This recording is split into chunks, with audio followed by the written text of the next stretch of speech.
A nossa lição hoje é a lição número 12, do segundo trimestre de 2025. O título: do julgamento à ressurreição. Bom, o textual seguindo o Evangelho de João, né? É um estudo, estudando Jesus no Evangelho de João. Então, João 19:30 diz: E quando Jesus tomou o vinagre, disse: Está consumado. E, inclinando a cabeça, entregou o Espírito. A verdade prática diz: na cruz, Jesus triunfou sobre o pecado, na ressurreição, conquistou a vitória sobre a morte. Ou seja, o tema hoje é essa parte da conclusão do Evangelho para falar sobre julgamento, morte e ressurreição de Jesus, né? Bom, a leitura bíblica em classe, na página 3, começa por João capítulo 19, versículo 17, que diz: E levantando ele as costas à sua cruz, saiu para o lugar chamado Calvário, que em hebraico se chama Gólgota, onde o crucificaram, e com ele outros dois, um de cada lado, e Jesus no meio. Depois, sabendo Jesus que já todas as coisas estavam terminadas, para que a Escritura se cumprisse, disse: Tenho sede.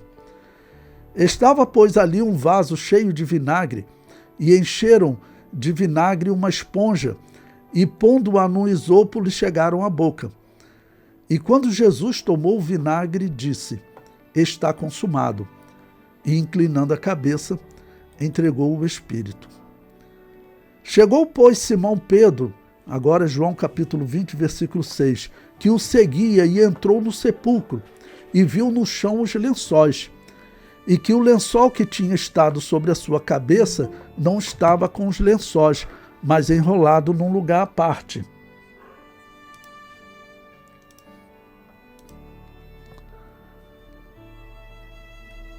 O versículo 8. Então entrou também o outro discípulo, que era João, né? Que chegara primeiro ao sepulcro e viu e creu, porque ainda não sabiam a Escritura, que diz que era necessário que ressuscitasse dos mortos. Esse aqui é sempre um ponto que eu enfatizo com vocês, né? Como os discípulos tiveram dificuldade de entender essa mensagem de morte e ressurreição do Messias. Toda a mensagem que era pregada para eles é que o Messias viria, né, para, vamos dizer, estabelecer imediatamente o reino de paz.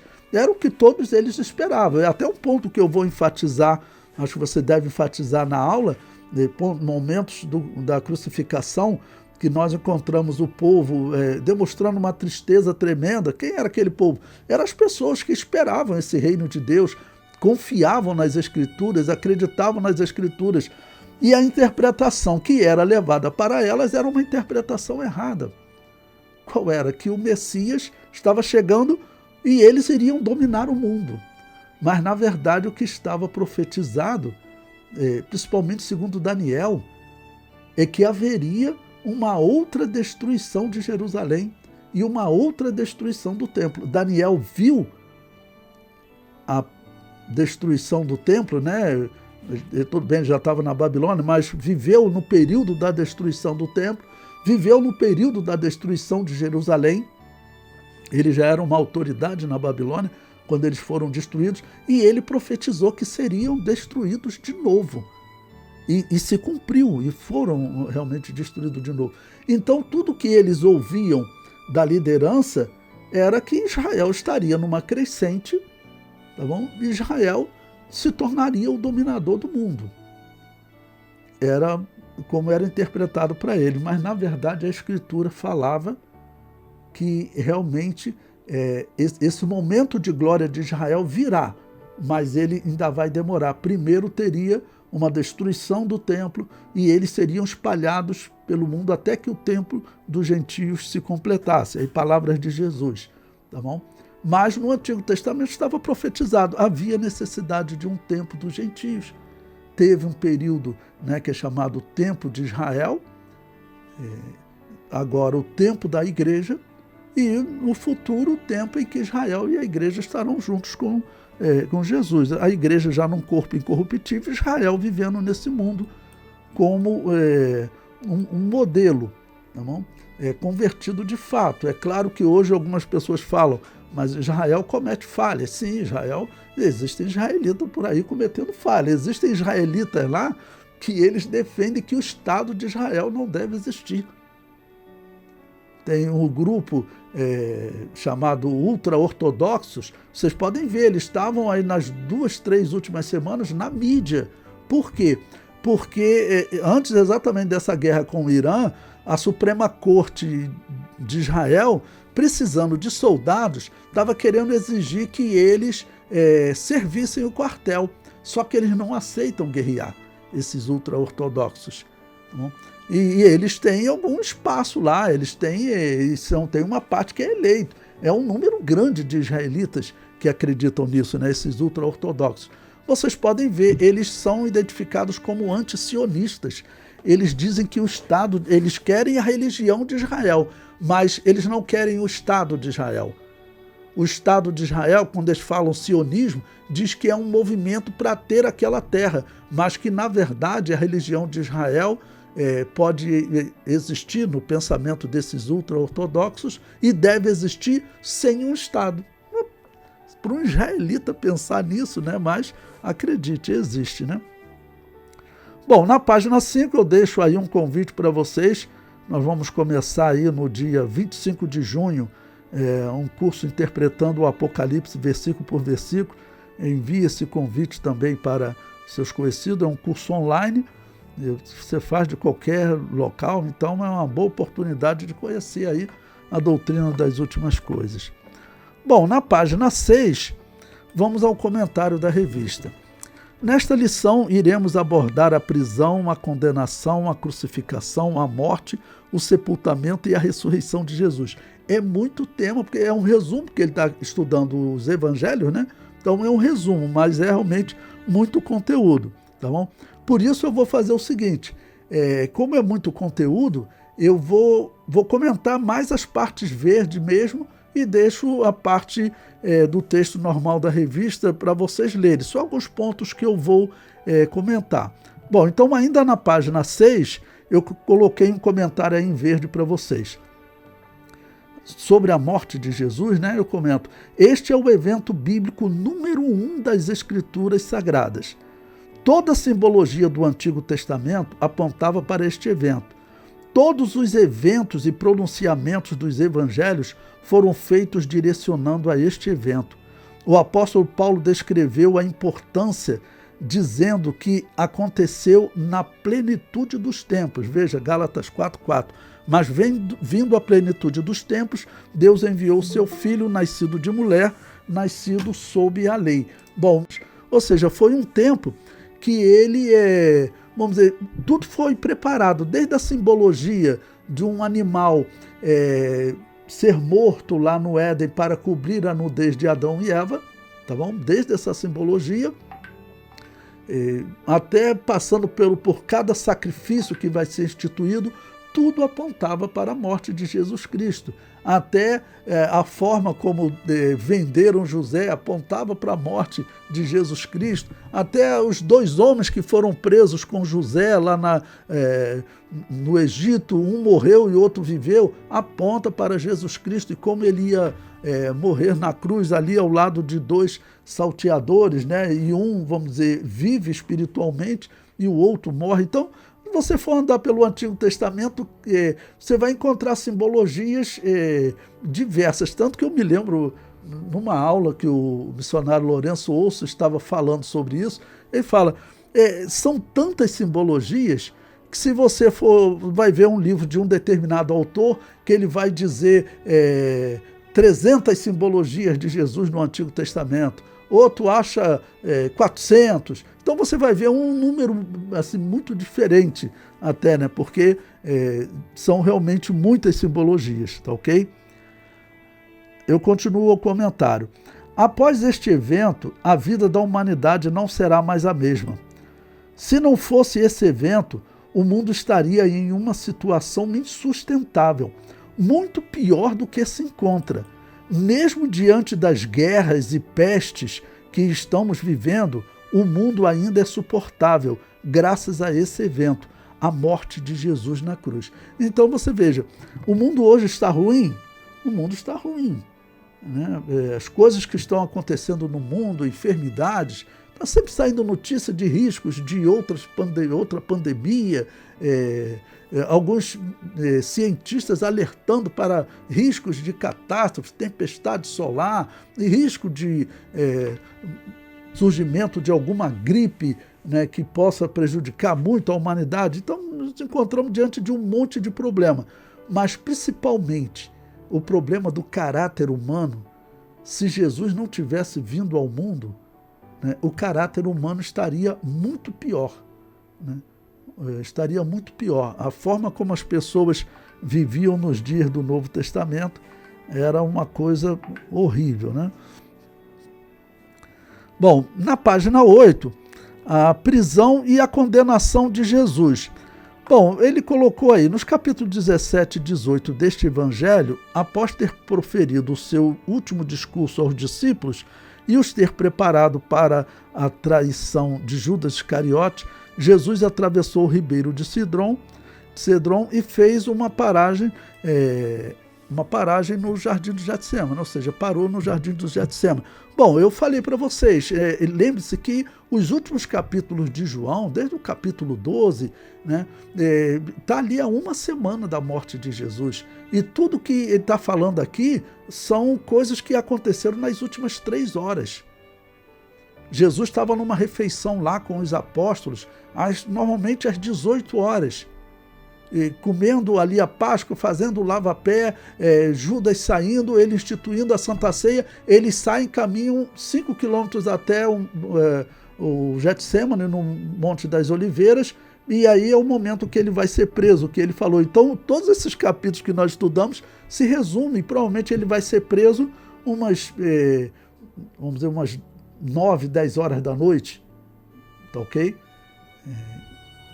Quando ele sai de Jerusalém, caminha 5 quilômetros, deve ter sido 1 hora mais ou menos de caminhada, umas 9 horas da noite, provavelmente ele está sendo preso. Todo o julgamento dele ilegal vai acontecer à noite. Ilegal, né? Porque não era momento de julgamento, ok? Bom, falando sobre o Getsemane, na página 9, eu coloquei aí para vocês, olha, Getsemane, que aparece mais detalhado em Lucas, significa prensa de azeite. Bom, separei algumas palavras para você poder meditar nesse tema, já que Jesus chegou no Getsemane, no dia seguinte ele vai morrer, tá bom? Então, algumas palavras que Jesus fala para os seus discípulos são importantes. Ele diz, olha, orai para que não entreis em tentação. Lucas 22:40 diz isso. Mateus 26:39, ele diz, meu Pai, se é possível, passa de mim este cálice. Essa é uma pergunta importante que nós normalmente fazemos, né? O que era esse cálice que Jesus Cristo teme, tá bom? E que ele vai entrar em agonia, seu suor vai se transformar como em grandes gotas de sangue, vai estar em grande agonia, né? O que era esse cálice, né? Então nós dizemos que era Jesus receber os pecados da humanidade, que é a mensagem da cruz, receber os pecados da humanidade, e quando ele recebe os pecados da humanidade, o Pai e o Espírito vão se afastar dele, tanto que ele diz, Deus meu, por que me desamparaste? Alguns colocam que Jesus temia o ser esbofeteado, ou carregar a cruz, ou a coroa de espinho. Bom, certamente foram dores terríveis, né? Aquele filme do Mel Gibson sobre Jesus, ele mostra Jesus sendo chicoteado, aí Jesus aparece forte, se levantando, né, para suportar as chicotadas. Na verdade, nós não vemos Jesus como um herói, né, um resistente, um forte nesse sentido, mas aquele cordeiro inocente, a questão é que ele era inocente e ele então estava ali pagando o preço dos culpados. Essa é a questão. Então, se Jesus, né, quando levou a primeira chicotada e já caiu de dor, por exemplo, e não conseguiu se levantar mais, isso espiritualmente para nós é irrelevante. né? O que é realmente significativo é que ele nos substitui no lugar de morte. Essa é a questão. Bom, então depois disso, Jesus Cristo volta e ele pergunta: por que estás dormindo? Então, apesar dele aconselhar, orai para que não entreis em tentação, eles já estavam dormindo. Então, são as últimas palavras de Jesus para a igreja. Eu acho importante meditar com os irmãos nisso, né? Porque essa mensagem é para nós, né? Pois bem.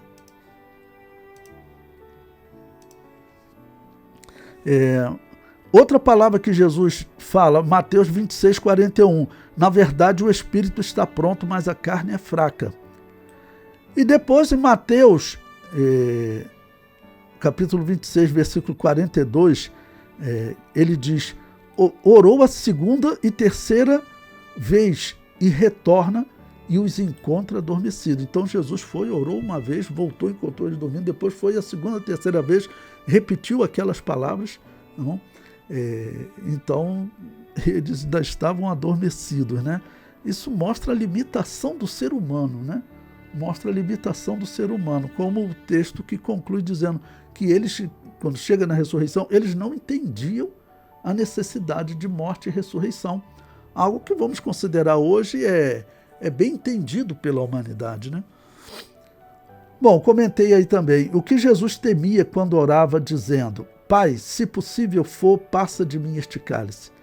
Acreditamos que Jesus temia o momento que ele receberia os pecados de toda a humanidade na cruz e teria sua comunhão com o Pai e o Espírito Santo interrompida. Ou seja, ele passaria pela mesma experiência que Adão e Eva passaram. Só que Adão e Eva passaram por culpa deles, né? Porque erraram, né? Jesus passa pela humanidade. Bom, depois disso, vamos tentar resumir aqui o que vai acontecer antes da crucificação. Olha, Jesus primeiro foi levado diante do sumo sacerdote. É importante você enfatizar isso. Até se algum dia você tiver a oportunidade de evangelizar um judeu, falar para ele: olhe para aquele sumo sacerdote. Era um homem que ele era político, ele estava ali porque Herodes colocou eles no cargo, né? Os Herodes, Roma colocava eles no cargo, era um cargo político, era um homem que desacreditava nas escrituras. Então, Jesus é levado de madrugada, talvez 10 horas da noite, 11 horas da noite, Jesus está sendo levado, foi preso no Getsêmani, né? E está sendo levado diante dele, ali ele já é agredido.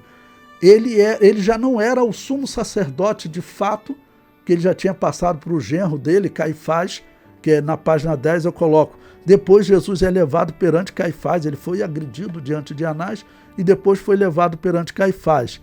O Sinédrio era liderado pelo sumo sacerdote chamado Nasce, príncipe. O segundo posto era do maior especialista na lei. Nos dias do Novo Testamento, Gamaliel era o grande especialista. Ele era chamado de Avi Beit Din, que se traduz por pai da corte. Se Gamaliel estivesse naquele julgamento, o julgamento foi feito de madrugada para excluir pessoas como Gamaliel, que exigiam um julgamento justo. Vocês lembram? Os fariseus, apesar de estarem muito errados em muitas coisas, lembre-se que foram fariseus, no caso Nicodemos, José de Arimateia, que influenciaram para que tivesse um julgamento justo, dizendo: olha, a nossa lei ela não condena nenhum homem sem antes ouvi-lo. Então é por isso que o julgamento vai acontecer de madrugada, porque Nicodemos, José de Arimateia, Gamaliel, eles certamente não estavam. Porque os sacerdotes, eu digo, eles não eram judeus. Tanto que eles não acreditavam no livro do profeta Daniel como inspirado por Deus. Acreditavam só nos livros de Moisés. Tudo bem, Moisés é um livro inspirado por Deus, importantíssimo. Mas você abrir mão da profecia verdadeira de Isaías, de Daniel, de Jeremias, e esses sacerdotes desacreditavam, né? Porque ele era saduceu. Então a situação é por isso que eles estão fazendo um julgamento. Eles vão até de manhã com um julgamento onde Jesus está sendo tentado com perguntas, né? E em muitos momentos escarnecido, esbofeteado. Marcos 14,55 diz: e os principais dos sacerdotes e todo o concílio buscavam algum testemunho contra Jesus, para o matar e não o achavam, porque muitos testificavam falsamente contra ele, mas os testemunhos não eram coerentes. Algumas pessoas ficam perguntando por que essas pessoas odiavam tanto. Bom, Jesus havia dito claramente, não, que aquele templo e a nação seriam destruídas por causa do pecado deles. Então, o que era para eles fazerem? Eu disse, bom, se a situação é essa, então vamos mudar. Mas eles não, resolveram então enfrentar Jesus, e essas ameaças que Jesus fez, profetizando isso contra eles e dizendo que eles seriam tirados, eles iriam perder aquela posição de glória deles. E aquela ali, por um lado, era uma posição política e era ligado a Roma, que eles tinham a posição de glória deles mesmos. Então, eles realmente não conseguiam interpretar as Escrituras, não acreditavam nas Escrituras e eram só políticos, nem judeus eram. Porque se fossem judeus, eles acreditavam realmente nas Escrituras, né?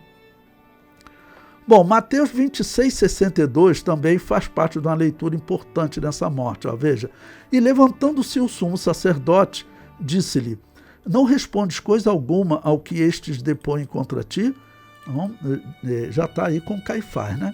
E Jesus, porém, guardava silêncio, e insistindo o sumo sacerdote, disse-lhe, conjuro-te pelo Deus vivo que nos digas se tu és o Messias, né? O Cristo ou o Messias, o Filho de Deus. Disse-lhe Jesus, tu o disseste. Então o que Jesus vai fazer agora? Ele vai declarar abertamente, estão procurando um motivo para condená-lo, né? Então Jesus diz, né? Tu o disseste, digo-vos, porém, que vereis em breve o Filho do Homem assentado à direita do Todo-Poderoso e vindo sobre as nuvens do céu. Tá bom? Bom, quando Jesus faz isso, aí vocês conhecem a história, né? Ele rasga as vestes, faz aquele espetáculo todo, como se Jesus tivesse blasfemado, porque o julgamento está sendo de madrugada, porque ele quer de manhã cedo entregar Jesus para Pilatos e justificar uma condenação, tudo naquele mesmo dia. Algo feito assim rápido. Por quê? Porque tinha em Israel pessoas que iriam se opor, né? Provavelmente, se Gamaliel estivesse nesse julgamento, Gamaliel tem um ponto ruim, que eu sempre digo, que ele era para ter falado como mestre, era para ele ter falado que a profecia de Daniel estava para se cumprir, o Messias estava chegando, o tempo que Daniel determinou, que o anjo falou para Daniel, estava se cumprindo. Ele não falou isso. Nós não sabemos se ele não conseguiu interpretar ou se ele interpretou, mas teve medo, porque falar isso era risco de morte. Tá bom? Bom, na página 11, continuando, Jesus perante o Sinédrio, né? E logo que foi dia, ajuntaram-se os anciãos do povo e os principais dos sacerdotes e os escribas e o conduziram ao seu concílio, ou seja, ao seu Sinédrio. Então, em nenhum momento, Nicodemos, José de Arimateia, esses homens, vou falar para vocês, corriam risco de morte mesmo, porque as pessoas que estavam ali eram políticos, e políticos ligados a Roma e a Herodes, que era uma política corrompida.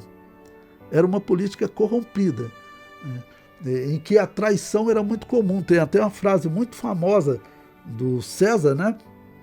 Cerca de 80 anos antes da morte de Cristo, 50 anos antes de Cristo, que ele falava que era mais ou menos assim, eu amo a traição, mas eu odeio o traidor, porque normalmente eles gostavam quando alguém vinha trazer uma traição, entregar alguém, mas às vezes eles matavam o traidor depois. Não, esse traidor aí foi bom ele me contar isso, mas agora tem que morrer. Mas a traição era muito comum entre eles. Tem um histórico, né, de fazerem trato com os bárbaros, aqueles indivíduos atrasados que não tinham nem escrita, mas eles eram aquele tipo de pessoa que cumpria a palavra. Romano, não. Romano, o padrão era fazer acordo com o bárbaro. Tem um acordo certa vez que eles fizeram, os bárbaros queriam terra, tá bom, nós vamos te dar terra. Eles prepararam a arapuca, mataram eles, e aí fazendo um sepultamento à terra que você pediu. Isso é comum na história romana. Então alguém, para agradar um político como os romanos e como os Herodes, então esses sacerdotes, infelizmente. Bom, E depois o julgamento perante Pilatos. Eu coloquei aí João 18, 28, que é o próximo tópico da revista do interrogatório. Depois levaram Jesus da casa de Caifás para a audiência, e era pela manhã cedo, e não entraram na audiência para não se contaminarem e poderem comer a Páscoa. Olha que absurdo, irmãos. Eles, à tarde, o cordeiro pascal ia morrer. E quando o cordeiro pascal morresse, 3 horas da tarde, o sacrifício da Páscoa ia acontecer. Jesus vai morrer na cruz, mas o sacrifício da Páscoa vai acontecer também.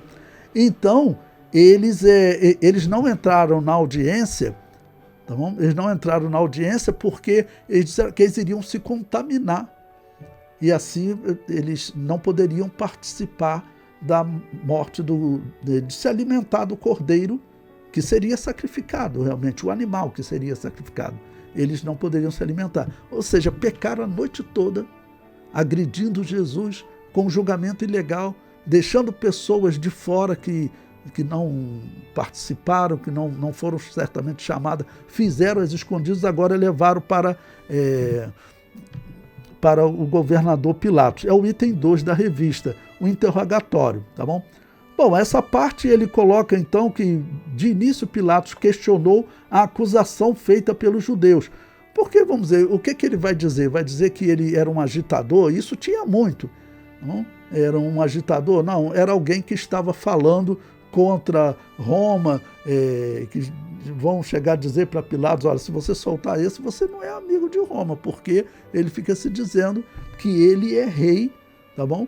E o significado qual é? Ele é o Messias, ele vai destruir Roma, então tem que matar ele. Ou seja, o que a profecia dizia, o que os rabinos interpretavam nas sinagogas, os sacerdotes usam para acusar Jesus. Porque eles pregavam que o Messias vinha para acabar com Roma.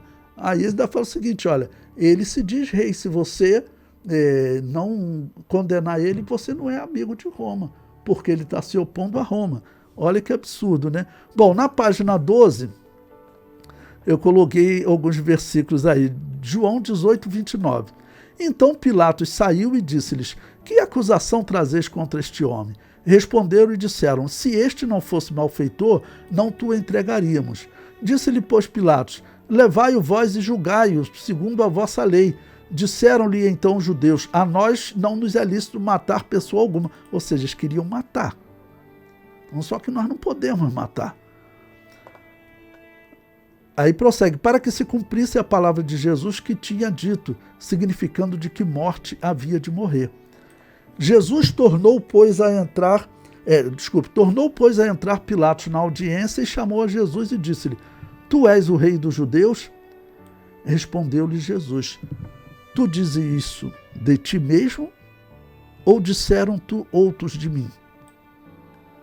Pilatos respondeu, porventura sou eu judeu? A tua nação e os principais dos sacerdotes entregaram-te a mim. Que fizeste? Respondeu Jesus, o meu reino não é deste mundo. Se o meu reino fosse deste mundo, lutariam os meus servos, para que eu não fosse entregue aos judeus. Mas agora o meu reino não é daqui. Ou seja, de alguma maneira Jesus respondeu à acusação deles, porque eles estão dizendo que Jesus está se levantando contra Roma também. Então, versículo 37, disse-lhe, pois, Pilatos, logo tu és rei. Jesus respondeu, tu dizes que eu sou. Eu para isso nasci e para isso vim ao mundo, a fim de dar testemunho da verdade. Todo aquele que é da verdade ouve a minha voz. Disse-lhe Pilatos, que é a verdade? E dizendo isso, voltou até os judeus e disse, não acho nele crime algum. Bom, vocês sabem também que Deus de alguma maneira falou com a esposa de Pilatos, né? E que ela vai transmitir para o seu esposo uma preocupação nesse julgamento que tinha acontecido aquela noite. Bom, o que Pilatos faz então? Ele envia Jesus para Herodes Antipas, que era um menino quando Jesus nasceu. Certamente ele cresceu ouvindo a história que seu pai vamos dizer, tentou matar o Messias, ou foi dito que o Messias teria nascido. Essa história foi notória, porque, lembre-se, ele mandou matar todas as crianças da cidade de Belém. Quer dizer, era uma vila, não chamei de cidade, mas vamos lá, o pessoal fala, era uma vila pequena, tudo bem, mas você chega numa vila, tá bom? E mata todas as crianças, aquilo ali vai ser uma história que vai correr em todo Israel. Então era uma história muito notória. Então esse Herodes Antipas, ele tinha isso na memória, certamente ele tinha conhecimento disso. Então veja, Lucas 23, versículo 4.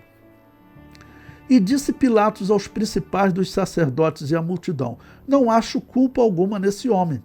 Mas eles insistiam cada vez mais, dizendo: alvoroça o povo, ensinando por toda a Judéia, começando desde a Galiléia até aqui.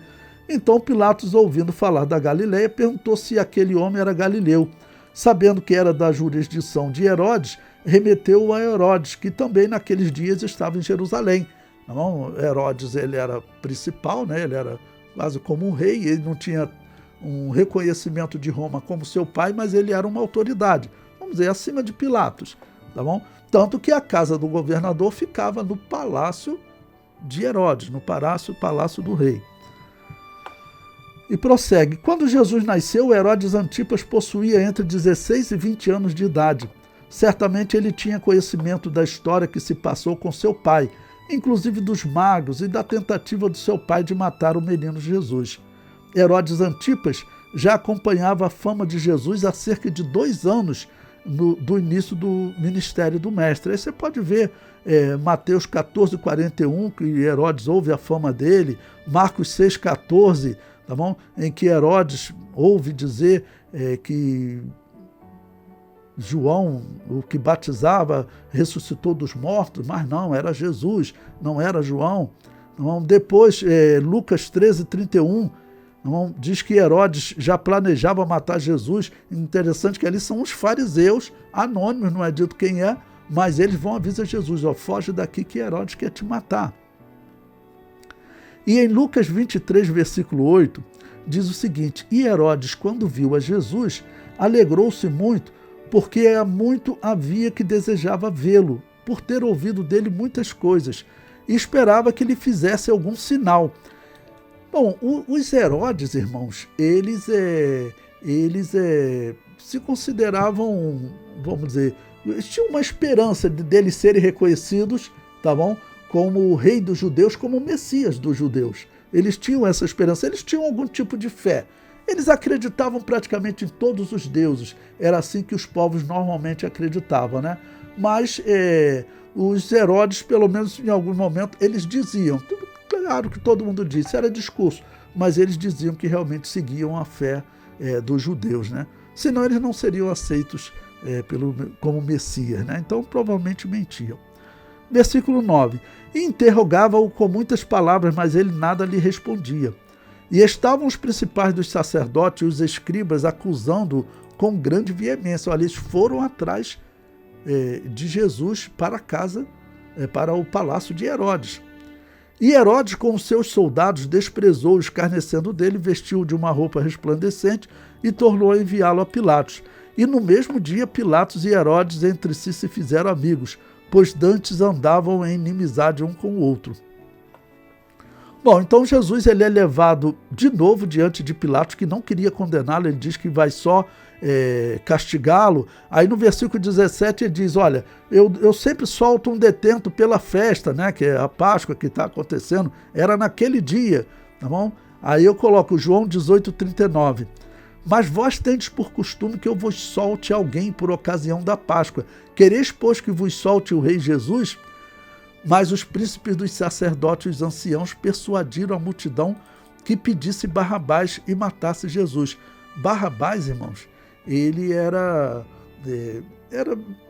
falado em determinado momento. Marcos diz que ele era um agitador, assassino, provavelmente ele tinha processos contra Roma, tá bom? Mas em outros textos, João, por exemplo, vai dizer que ele era ladrão, que roubava pessoas também. Então era uma pessoa, vamos dizer, bem odiada, que roubava pobre, que o indivíduo que rouba pobre é uma coisa bem horrível, né? Uma coisa bem horrível. Então não fazia sentido as pessoas pedirem Barrabás.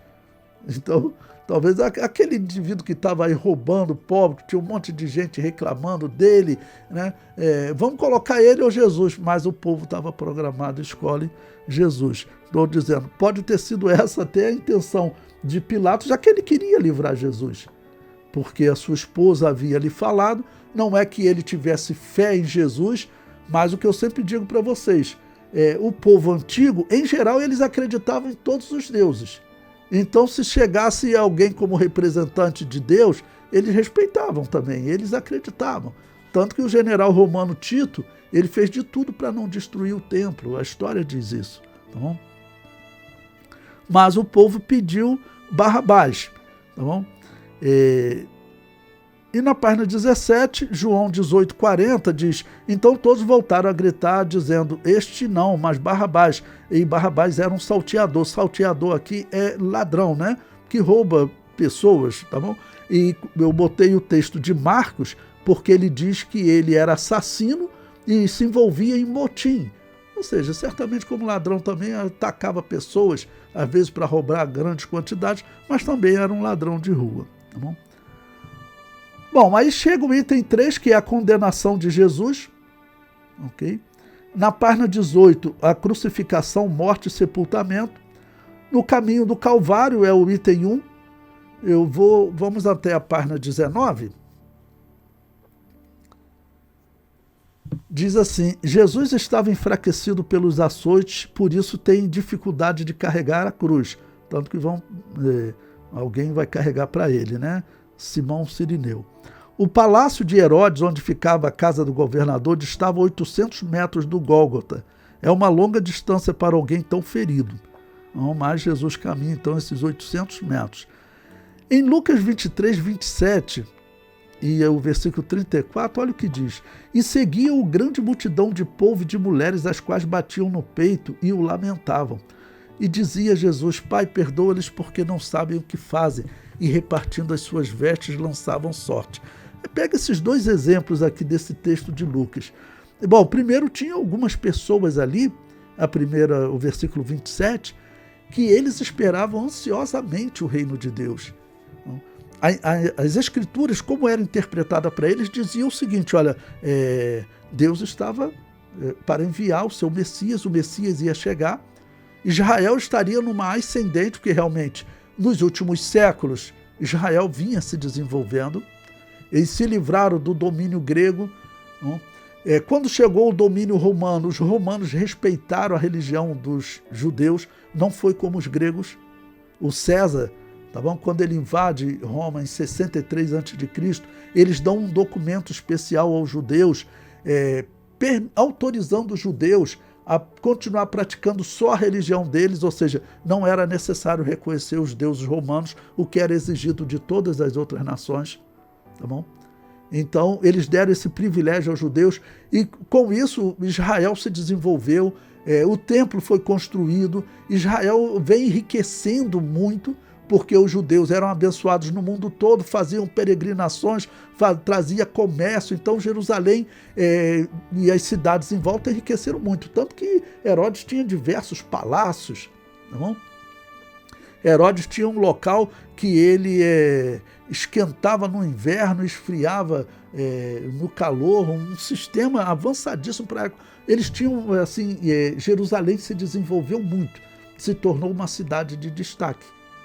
Então, eles acreditavam: nós vamos continuar crescendo e um dia a gente passa a Roma.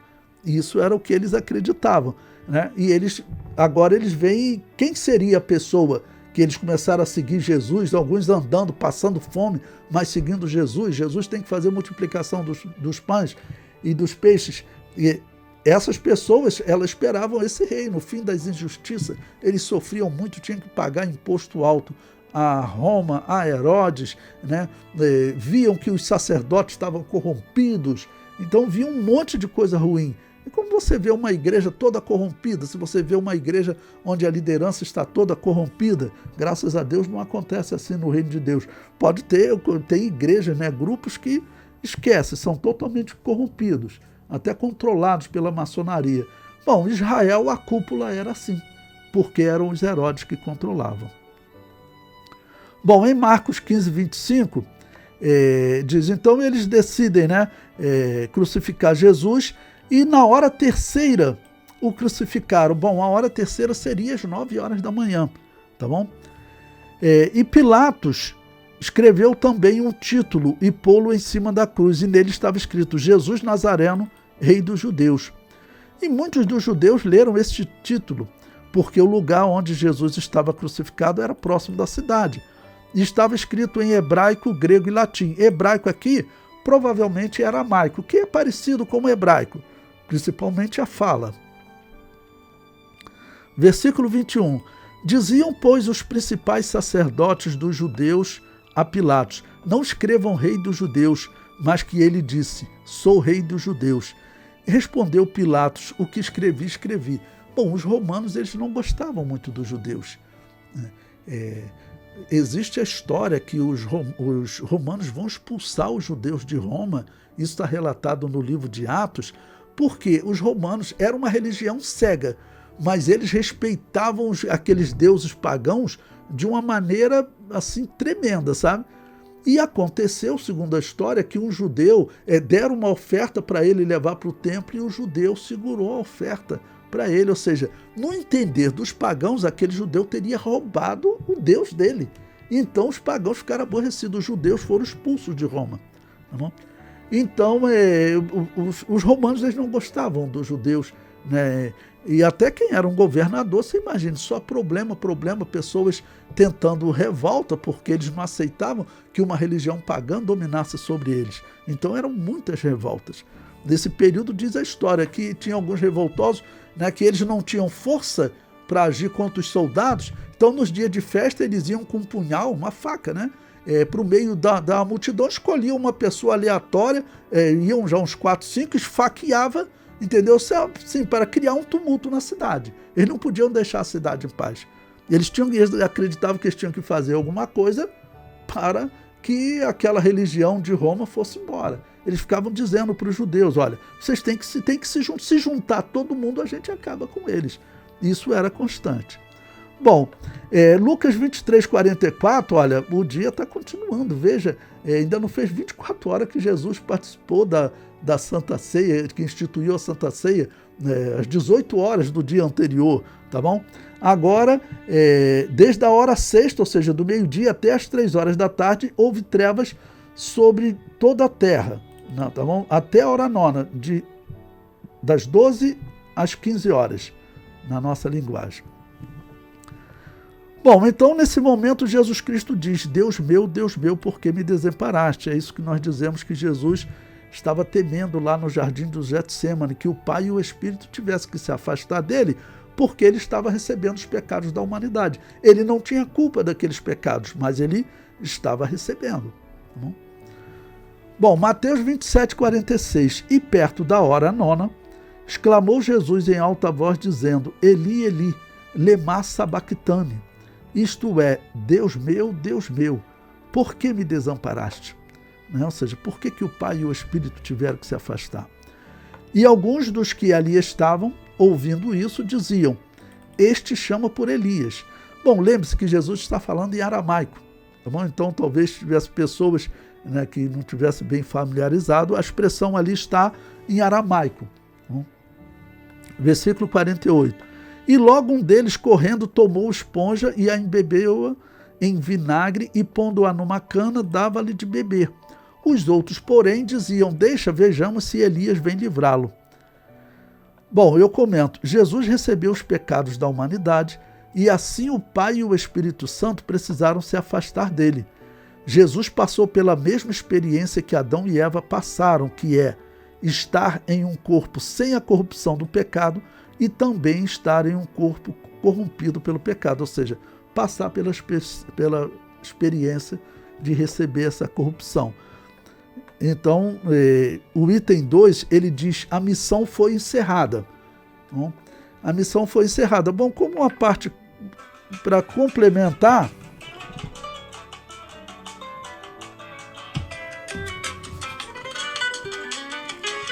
perdão, irmãos, não tem como eu desligar aqui, porque está filmando. Aí eu não consigo desligar o celular. Me ligaram bem na hora. Que chato.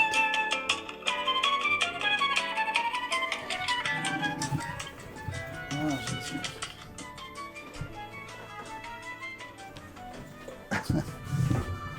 Bom, Bom, então, desculpa, irmãos. Me ligaram, aí o celular que estava filmando, eu tive até que tirar o celular. Atrapalhou. Bom, na página 21, então, o item 2 diz: a missão foi encerrada. Tá bom? Aí eu comento em verde embaixo. Sabemos que a missão foi encerrada, mas é importante enfatizar qual era a missão. A resposta se encontra no uso do termo está consumado, utilizado pelo mestre. Este termo deriva do grego telestai. No Novo Testamento foi escrito em grego, então o que nós temos é o grego telestai, e era utilizado no mundo antigo para confirmar o pagamento de uma dívida. Então a dívida da humanidade está paga. Quem aceitar esse sacrifício terá a vida eterna. Tá bom? O comentário prossegue. Poderia ser também traduzido por está pago ou ainda está liquidado. Na página 22 eu prossigo, olha. As palavras de Jesus foram pronunciadas em aramaico, presta atenção nisso. O Novo Testamento está escrito em grego. Eu vejo isso como uma estratégia do céu. Você tem duas mensagens no texto. Então você tem o texto em grego, telestai, significa está paga a dívida. E você tem também a palavra no hebraico, aramaico. Tá bom? Então eu comento, as palavras de Jesus foram pronunciadas em aramaico. E a palavra que ele teria usado na cruz foi nigmar. A palavra, você pode procurar em dicionários, em Novo Testamento em hebraico, a palavra que eles colocam é essa, nigmar. Este termo significa o contrato que fizemos foi concluído. Então, fizemos um contrato, eu consegui cumprir a parte do contrato. Assim, o grego e o hebraico nos trazem uma lição dupla, pura perfeição da palavra de Deus. Então, quando você tem as palavras de Jesus na cruz, você sabe que está escrito em grego, mas que ele pronunciou em aramaico. Então você tem duas mensagens. Não? A mensagem de está pago, que é a palavra grega, não? E a palavra em aramaico, nigmar, que significa o contrato que fizemos está concluído. Então, telestai e nigmar. Bom, prosseguindo numa continuação de eventos, aí é importante você frisar, nesse momento o véu do templo se rasga de alto a baixo, indicando que havia acabado a separação entre Deus e os homens. Então a separação que surgiu lá no Éden, através do sangue de Jesus, nós podemos chegar à presença de Deus. Então, aqueles que estavam separados podem agora chegar.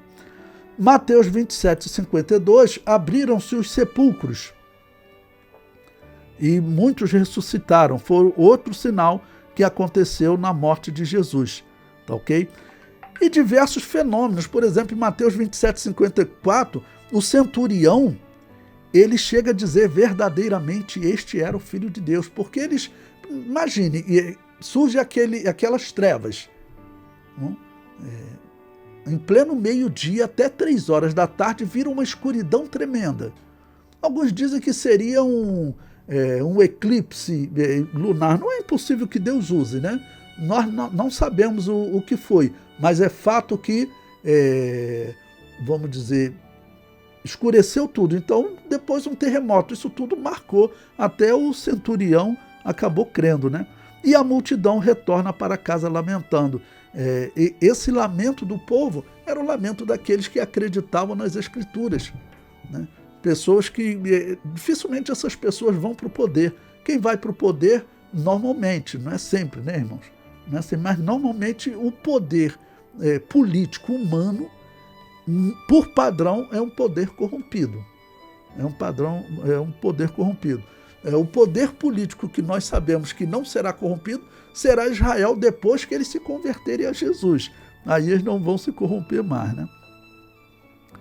Bom, na página 23 vem a parte do sepultamento e eu comento. José de Arimateia era um homem correto, uma ovelha no meio de lobos. Certamente não participou do julgamento de Jesus no Sinédrio.